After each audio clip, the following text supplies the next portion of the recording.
तो hello everyone, स्वागत है आपका फिर से हमारे चैनल जीनियस माइंड पर। और आज की इस वीडियो में हम स्टार्ट करेंगे सर्कल का प्रैक्टिस सेट 3.2 का क्वेश्चन नंबर 4। दो ही क्वेश्चन बाकी इसमें, क्वेश्चन 4 और क्वेश्चन 5। इसके पहले की सारी वीडियोस अपलोडेड हो चुकी हैं, तो अभी तक आपने वो वीडियोस नहीं देखी हैं तो मेक श्योर आप वो वीडियोस को देखकर तभी ये वीडियोस को कंटिन्यू कर रहे हैं। तो चलिए शुरू करते हैं क्वेश्चन से। देखिए क्या बोला है, आपको ऐसा डायग्राम दिया है, डायग्राम में सब कुछ गिवन दे दिया है और ये बोला है segment prove that a segment AP is parallel to. अच्छा, सेगमेंट AP को आपको BQ के पैरेलल दिखाना है। पैरेलल के लिए कब पैरेलल होगा वो, जब आपके टेस्ट लगेंगे, या तो अल्टरनेट एंगल टेस्ट, या तो करस्पॉन्डिंग एंगल टेस्ट, या तो इंटीरियर एंगल टेस्ट। क्यों? क्योंकि जब भी लाइंस पैरेलल रहती हैं तो हम ये तीनों टेस्ट लगाते हैं, और अगर जब भी हमें लाइंस पैरेलल प्रूव करना रहता है तो भी हम इन्हीं टेस्ट का यूज करते हैं। तो यहाँ पर अगर आपको आप देखोगे तो ये एंगल और ये एंगल आपको अल्टरनेट एंगल दिख रहा होगा। कौन सा angle? Angle PAR is congruent to angle D। इसको मुझे क्या करना है? कॉन्ग्रुएंट प्रूफ करना है। अगर मैंने उसको कॉन्ग्रुएंट प्रूफ कर दिया तो by alternate angle test, theorem नहीं है, ध्यान देना, बाय अल्टरनेट एंगल टेस्ट ये दोनों लाइन मेरे क्या हो जाएंगे? पैरेलल हो जाएंगे। तो पहले पैरेलल प्रूफ करते हैं, उसके बाद की कहानी बाद में देखेंगे। देखिए स्टार्ट करेंगे तो सबसे पहले मैं क्या लिखूंगा? P'(R')Q। अच्छा, ये P'(R')Q होगा because of theorem of touching circle, theorem of touching circle. अच्छा, उसके बाद अगर आप ध्यान से देखेंगे ना तो ये एंगल देखो वर्टिकली अपोजिट एंगल बन रहा है। तो मेरा फर्स्ट स्टेटमेंट क्या हो जाएगा? Major angle PRA is congruent to major angle QRB। Reason क्या आएगा? Vertically opposite angle. मैं सिर्फ VOA लिख रहा हूँ, उसका मतलब क्या रहेगा? Vertically opposite angle. इसको हम पुटअप करेंगे, इक्वेशन नंबर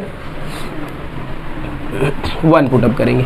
चलिए इसके बाद अगर आप ध्यान से देखेंगे तो यहाँ पर क्या बोला, देखो PA is congruent to PR। अच्छा, ये क्यों कॉन्ग्रुएंट रहेगा? Because radius of the same circle, radius of the same circle. तो आप क्या करेंगे? देखो इन ट्रायंगल, कौन सा ट्रायंगल है? In triangle PAR, segment PA is congruent to segment PR। Segment PA जो वो PR के कॉन्ग्रुएंट है, और इसका रीजन मैं क्या लिखूंगा? Radii of same circle, radii of same circle. अच्छा, अगर ये साइड्स इक्वल है तो इसका जो अपोजिट एंगल रहेगा वो भी क्या रहेगा? इक्वल रहेगा बाय आइसोसेलेस ट्रायंगल थियरम। तो अब यहाँ पर क्या लिखेंगे? Therefore angle PAR is congruent to angle PRA। Reason क्या आएगा? Isosceles triangle theorem. ठीक है, इसको हम पुटअप करेंगे क्या? Equation number 2। तो ये मेरा वैल्यू जो हो जाएगा, ये हो जाएगा मेरा इक्वेशन नंबर 2 हो जाएगा। इसके बाद जब आप नेक्स्ट स्टेटमेंट देखेंगे तो ये जैसे आपने ये ट्रायंगल में वैल्यू लगाया वैसे आप ये ट्रायंगल में भी लगा सकते हैं, जिसमें RQ is equal to QB होगा। तो मैं नेक्स्ट ट्रायंगल क्या कंसिडर करूंगा? In triangle QRB, segment QR is congruent to segment QB। Reason क्या आएगा? Radii of same circle. चलिए ये समझ में आया। इसके बाद फिर मैं क्या लिखूंगा? सेम लिखूंगा। देयरफॉर कौन सा एंगल यहाँ पर कॉन्ग्रुएंट होगा? Angle QRB is congruent to major angle QBR। और इसका भी रीजन आप क्या लिखेंगे? Isosceles triangle theorem. और इसको पुटअप करेंगे आप क्या? Statement number 3। अब आप ध्यान से देखिएगा, फर्स्ट स्टेटमेंट हमको क्या बोल रहा है कि ये दोनों एंगल इक्वल है। कौन से एंगल? ये एंगल और ये एंगल इक्वल है। फर्स्ट स्टेटमेंट बोल रहा है। सेकंड स्टेटमेंट क्या बोल रहा है कि ये दोनों एंगल इक्वल है। और थर्ड स्टेटमेंट क्या बोल रहा है कि ये दोनों एंगल इक्वल है। तो दोनों में ये कॉमन आ जा रहा है, तो इनडायरेक्टली मेरा ये एंगल इसके इक्वल हो जाएगा। तो मैं नेक्स्ट स्टेटमेंट क्या लिखूंगा? फ्रॉम 1, 2 and 3, फ्रॉम 1, 2 and 3 कौन सा angle? Major angle PAR is congruent to major angle ARP is congruent to major angle, किसको इक्वल है वो? QRB के is congruent to major angle QBR। ये सारे वैल्यूज इक्वल है। अच्छा, इसमें से मुझे दो एंगल कौन सा चाहिए? मेरा मुझे चाहिए major angle PAR is congruent to major angle QBR। अच्छा, अगर ये दोनों इक्वल है देयरफॉर मैं क्या लिखूंगा? Segment AP parallel to segment QB, AP parallel to segment QB। और इसका रीजन क्या आएगा? कन्वर्स इसमें नहीं लिखेंगे आप, इसमें आप लिखेंगे ऑल्टरनेट एंगल थियरम नहीं भाई लोग, ऑल्टरनेट एंगल टेस्ट। क्यों? क्योंकि जब भी आपको लाइंस को पैरेलल प्रूव करना है तो उसमें आप लगाते हैं ऑल्टरनेट एंगल टेस्ट। तो चलिए ये वाला सेक्शन आपको समझ में आ गया, ऑल्टरनेट एंगल टेस्ट मतलब क्वेश्चन पार्ट 1 हमारा हो गया। सेकंड क्या बोला, in triangle APR and triangle QRB. तो अब चलते हैं इन दोनों ट्रायंगल के पास। तो क्या लिखूंगा, देखो in triangle APR and triangle QRB, दोनों को मुझे क्या प्रूव करना है, सिमिलर प्रूव करना है। तो सिमिलर प्रूव करने के लिए या तो आप एसएस टेस्ट लगाते हो, या तो एसएसएस, या तो एंगल टेस्ट, यही तीनों ज्यादा लगते हैं। ध्यान से अगर आप देखेंगे तो यहाँ पर सारे एंगल्स की बात हो रही है। तो मैं क्या लिखूंगा, फर्स्ट मेजर एंगल, कौन सा एंगल लिखूंगा, पहले ये वाला लिखता हूँ, वर्टिकली अपोजिट एंगल। तो major angle P R A is congruent to major angle Q R B. अच्छा, इसका रीजन किधर है, देखो इधर कहीं दिया रहेगा, इधर दिया, देखो फ्रॉम 3। तो इसका रीजन लिख दो आप यहाँ पर फ्रॉम 3। उसके बाद नेक्स्ट एंगल कौन सा है, ये वाला एंगल इसके इक्वल है। तो इसको मैं यहाँ पर पहले क्या पुटअप करता हूँ, इसको स्टेटमेंट नंबर हम पुटअप करते हैं 4।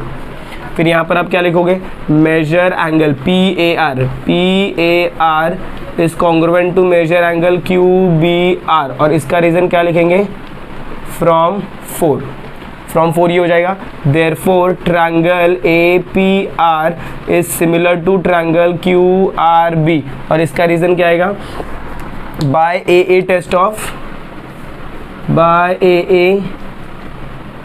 Test of similarity. ध्यान देना यहाँ पर आपको सिमिलर प्रूव करना है, ना कि कॉन्ग्रुएंट। कॉन्ग्रुएंट रहता तो सिमिलैरिटी की जगह में क्या लिखता भाई लोग, कॉन्ग्रुएंट लिखता। चलिए ये भी आपका सेकंड स्टेटमेंट भी डन हो गया। अब थर्ड स्टेटमेंट क्या बोला, देखो फाइंड आर क्यू बी। आपको क्या फाइंड करना है, ये एंगल फाइंड करना है, आर क्यू बी फाइंड करना है। कब, जब आपको एंगल पी ए आर का वैल्यू कितना दिया है, पी ए आर का वैल्यू कितना दिया है, 35 डिग्री दिया। अच्छा, अगर पी ए आर का वैल्यू 35 है तो आपका क्यू बी आर भी कितना होगा, 35 होगा। अच्छा, अगर आपका क्यू बी आर 35 है तो ये भी 35 होगा। क्यों? क्योंकि वो दोनों एंगल क्या है, इक्वल है। तो यहां पर मैं क्या लिखूंगा,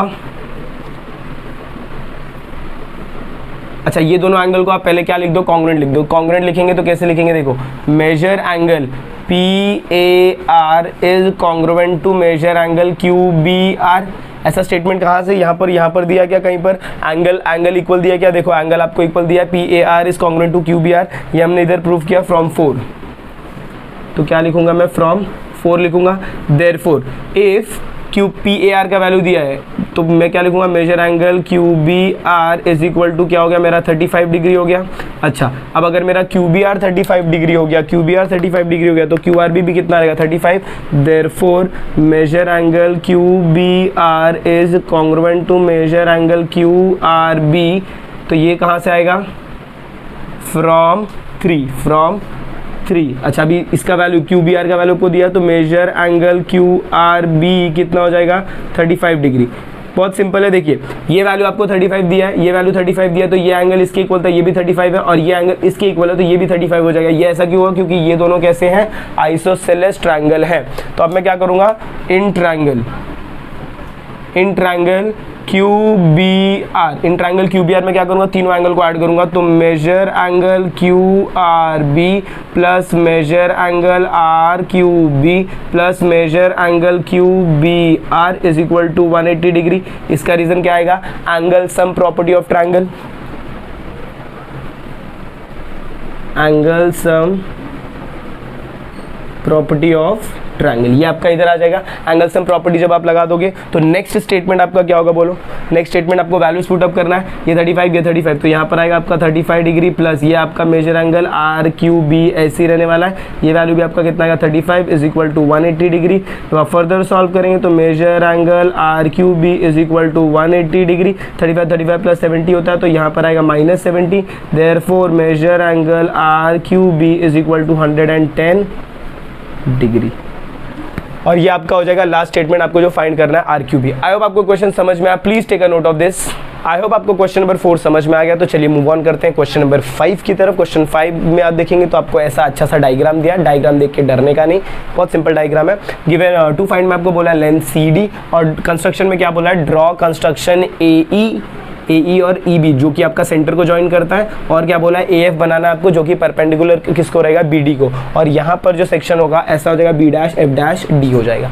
चलिए, और आपको क्या दिया है, रेडियस ऑफ द सर्कल, इसका 4, इसका दिया है 6 सेंटीमीटर। तो सबसे पहले जो आपका सम स्टार्ट होगा, जब मैं सोल्यूशन स्टार्ट करूंगा तो सबसे पहले मैं क्या लिखूंगा, ए डैश ई डैश बी लिखूंगा। इसका रीजन क्या आएगा मेरा, थियरम ऑफ टचिंग सर्कल, ये हो जाएगा मेरा थियरम ऑफ टचिंग सर्कल। अच्छा, अगर ये थियरम ऑफ टचिंग सर्कल है, इसका मतलब अगर आप ध्यान से देखोगे तो ये ट्रायंगल में ए ई क्या है, मेरा रेडियस है, और ए सी भी मेरा क्या है, रेडियस है। तो मैं क्या लिखूंगा, देखिए A E is equal to A C, reason क्या लिखूंगा, रेडिया ऑफ सेम सर्कल। अच्छा, ए सी का वैल्यू आपको कितना दिया, छोटे वाले सर्कल का 4 सेंटीमीटर, तो ए ई इज इक्वल टू कितना हो जाएगा आपका, 4 सेंटीमीटर हो जाएगा। नेक्स्ट, जब आप बड़े वाले सर्कल में जाएंगे तो बी डी और बी ई इक्वल रहेगा, क्योंकि radius of the same circle, तो B D is equal to B E, इसमें भी रीजन क्या आएगा, रेडिया ऑफ सेम सर्कल। अगर आपको चाहिए तो यहाँ पर आप लिख सकते हो for smaller circle and for bigger circle. तो बी डी और बी ई का वैल्यू देखो, तो बी डी का वैल्यू आपको कितना दिया, 6, तो बी ई आपका कितना हो जाएगा, 6 सेंटीमीटर। जो भी आपको वैल्यू दिया रहा है, सेंटीमीटर या फिर मीटर, कुछ नहीं दिया तो आप क्या लिखेंगे, यूनिट लिखेंगे। अच्छा, बी डी का वैल्यू भी आपको, बी ई का वैल्यू भी आपको कितना मिल गया, 6। अब अगर मुझे ए बी फाइंड करना है तो क्या मुझे मिलेगा, क्या ए बी को मैं कैसे लिख सकता हूँ, A E plus E B, reason क्या आएगा, ए डैश बी। अच्छा, ए ई का वैल्यू आपको कितना मिला, 4 प्लस ये मिला 6 which is equal to 10 centimetre A B का वैल्यू आपको मिला है। अब आपको इतना समझ में आएगा। चलिए, अब इसके बाद ये तो वैल्यू मेरा परपेंडिकुलर है। अगर ये ट्रायंगल में मुझे वैल्यू लगाना है तो ये वैल्यू तो मुझे मिला है, ये वैल्यू चाहिए तो मैं क्या फाइंड कर सकता हूँ, ए एफ फाइंड कर सकता हूँ। उसके पहले मैं क्या करूँगा, इन क्वाड्रिलेटरल, कौन सा quadrilateral, A C D F, in quadrilateral A C D F. जब मैं quadrilateral A C D F की बात करता हूँ तो इसमें ध्यान दीजिएगा, major angle A C D, major angle A C D क्या रहेगा, इज इक्वल टू 90 डिग्री। उसके बाद क्या है, major angle F D C, ये भी मेरा क्या रहेगा, 90 डिग्री रहेगा। इन दोनों का रीजन एक ही रहेगा, क्या रीजन रहेगा बोलो, टैंजेंट थियरम, टैंजेंट थियरम। अच्छा, ये वाला जो हम लोग ने बनाया ये तो मेरा कंस्ट्रक्शन है, तो मैं क्या लिखूंगा, major angle A F D is equal to 90 degree. इसका रीजन आप क्या लिखोगे, कंस्ट्रक्शन लिखोगे। जब मैं कंस्ट्रक्शन की बात करूंगा तो मेरा A D F, A F D 90 degree हो जाएगा। उसके बाद एक एंगल आपके पास बच रहा है, मेजर एंगल क्या बच रहा है, C A F is equal to 90 degree. इसका रीजन क्या आएगा, रिमेनिंग एंगल, ये क्या रहेगा आपका, remaining angle. Therefore quadrilateral A C D F is a rectangle, quadrilateral A C D F आपका क्या हो जाएगा, रेक्टेंगल। और इसका रीजन क्या आएगा, बाय